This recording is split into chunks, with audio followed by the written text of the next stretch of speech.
इस बार जो संविधान संशोधन बिल को लेकर जो बात चल रही है, अपोजिशन प्रोटेस्ट भी कर रहा है, विरोध में क्या है? नहीं, देखिए 48 वर्षों की शैक्षणिक उत्कृष्टता के साथ 23 से भी ज्यादा प्रमुख बीटेक प्रोग्राम्स और 600 से अधिक अंतर्राष्ट्रीय छात्रों के साथ विज्ञान डीम्ड टू बी यूनिवर्सिटी देश की बेहतरीन यूनिवर्सिटी में से एक है। इन्वेस्टिगेटिंग एजेंसीज को अपॉइंट एग्जीक्यूटिव करती है, यानी सेंट्रल गवर्नमेंट करती है, राइट? चाहे वो आईटी के हों, ईडी के हों, सीबीआई के हों। तो जब तक इनका इंडिपेंडेंटली अपॉइंटमेंट नहीं होगा, ये सस्पिशन, ये क्वेश्चंस बराबर अराइज होंगे कि ये सरकार के इशारे पर काम कर रहे हैं। ये मैं नहीं कह रहा हूं कि यूपीए के टाइम पे वैसे ही था, अभी भी ऐसे ही है।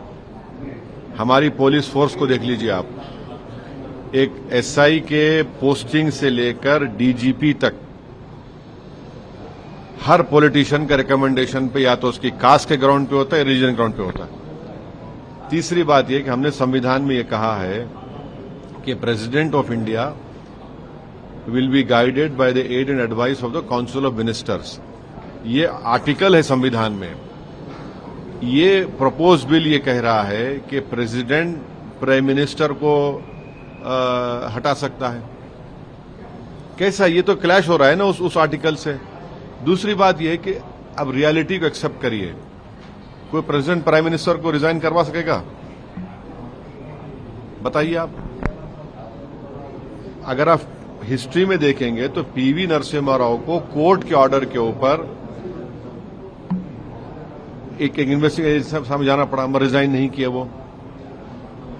अब यहां पर करना क्या है? गवर्नर, आप सेंट्रल गवर्नमेंट अपॉइंट करती है।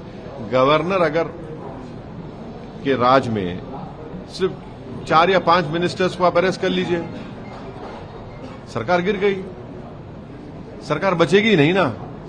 तो इसको कौन कंट्रोल करेगा? यूनियन टेरिटरी में तो पूरा होम डिपार्टमेंट सेंट्रल गवर्नमेंट के पास रहता है।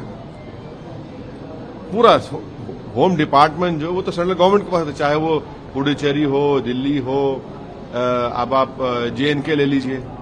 तो फिर इंडिपेंडेंस कहां रहा? आप तो कंट्रोल करेंगे ना इनको। सर, लेकिन जिस किसी तोते को आपको पकड़ना है या किसी पिंजरे में डालना है, तो ये खुद आपके कंट्रोल में रहेंगे, वो पिंजरे में पड़ जाएंगे।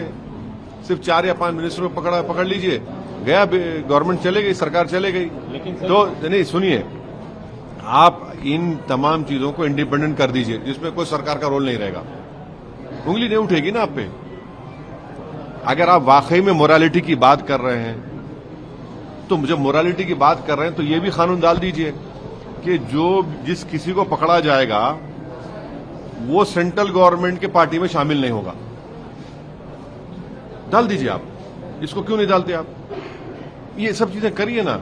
आपकी इंटेंशन, आपकी नेक नियति जाहिर हो जाएगी। सर, जेपीसी का रास्ता खुला है। अभी हमारे एडिटर चीफ के इंटरव्यू में अमित शाह जी ने बोला है कि जेपीसी में जाएगा, जेपीसी में चर्चा होगी, जेपीसी में सारे पार्टियों के लोग हैं, तो उसमें आप बात उठाइए, चीजें होंगी। नहीं, आप मेरे पास आए तो मैं बोल रहा हूं ना।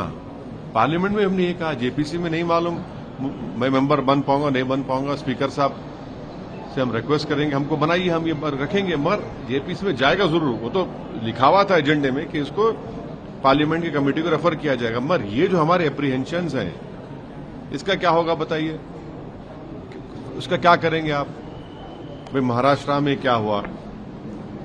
महाराष्ट्र में आपने देख लिया क्या हुआ।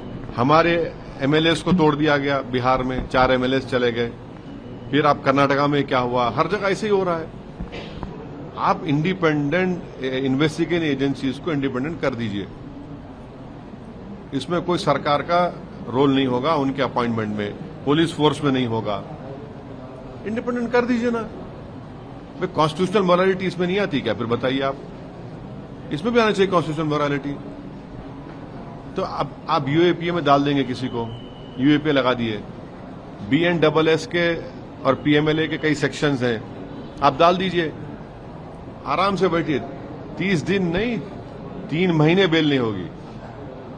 3 महीने बेल नहीं होगी। जब क्या करेंगे आप?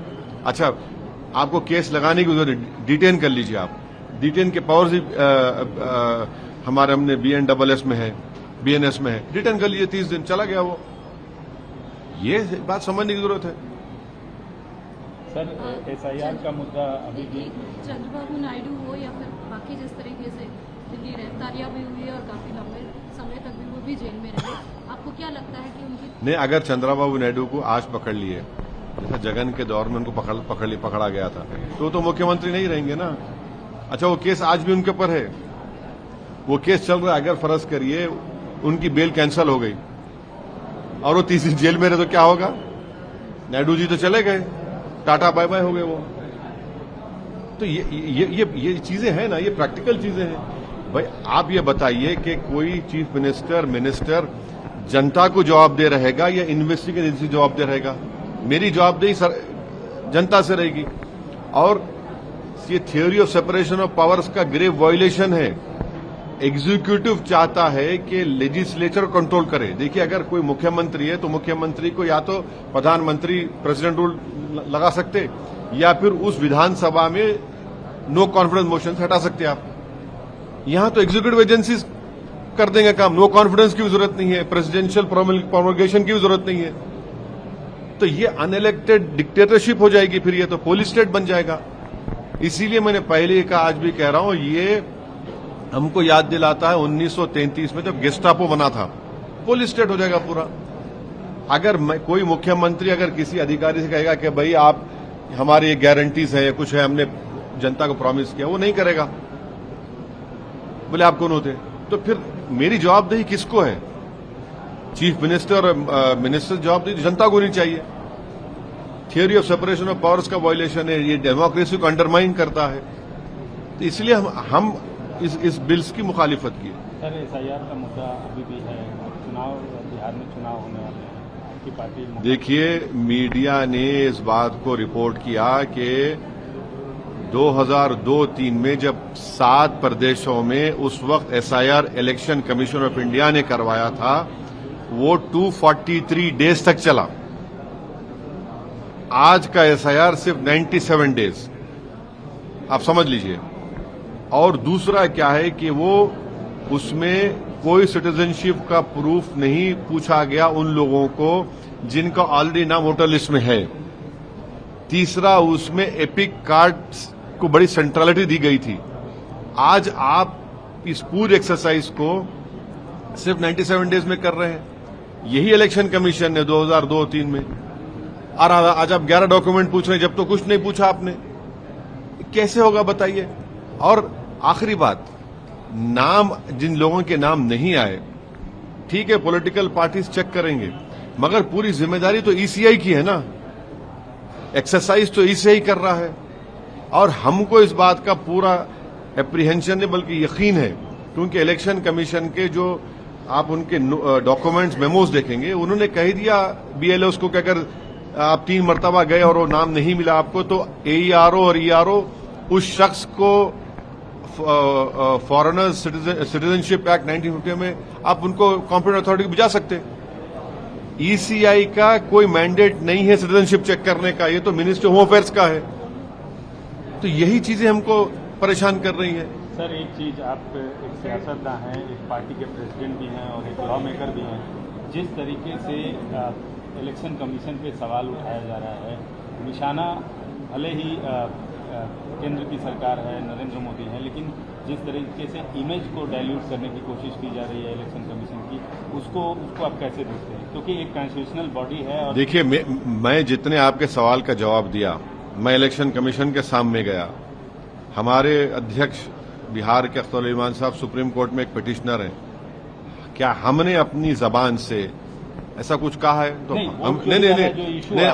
दूसरों का मत पूछिए, आप मुझसे पूछिए, मैं जवाब दूंगा। आप दूसरे क्या बोल रहे हैं, क्यों बोल रहे हैं, वो मैं आप ही से पूछ रहा हूं कि बतौर सियासतदान, बतौर एक पार्टी प्रमुख, बतौर लॉ मेकर, आप देखिए, एक बात याद रखिए, चाहे इलेक्शन कमीशन के कमिश्नर, चीफ इलेक्शन कमिश्नर हो या उनके कमिश्नर्स हो या हम जैसे पॉलिटिशियन हो या पॉलिटिकल पार्टीज हो, हर एक का इकबाल होता है।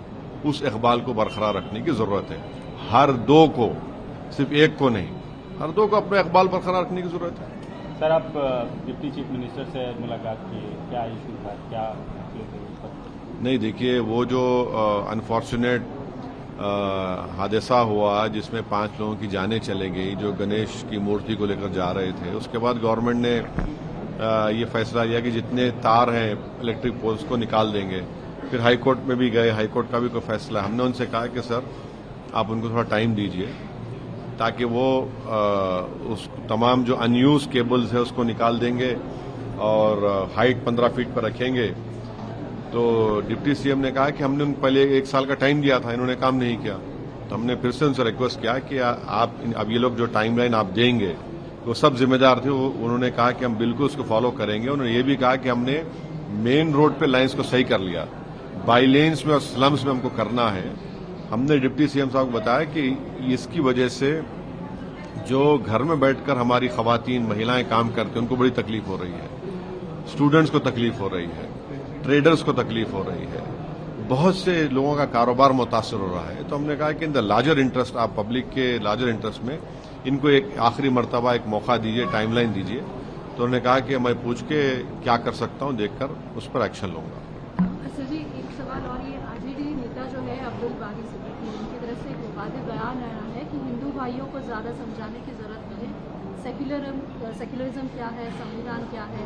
और उन्होंने ये भी कहा कि बड़े दुश्मन को हराने के लिए छोटे दुश्मनों को जो है एक साथ होना होगा।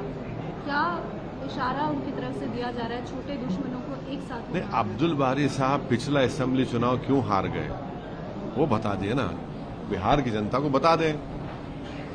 उनके खिलाफ जेडीयू का कोई यादव कैंडिडेट जीत गया था, वो क्यों हार गए, अब वो बता दें कि वो कौन उनसे दुश्मनी किया। अब ये देखिए, चुनाव लड़ रहे हैं तो कोई हम क्या, कोई ये हम पॉलिटिकल अपोनेंट्स हैं, अपोनेंट को हराना है।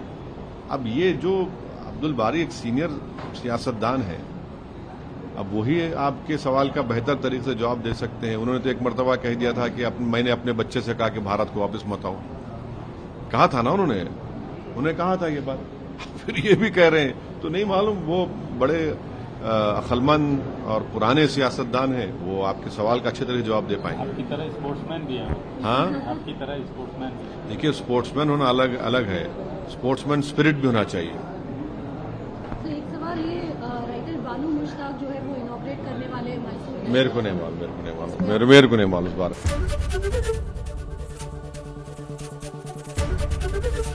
एबीपी गंगा, खबर आपकी, जुबान आपकी।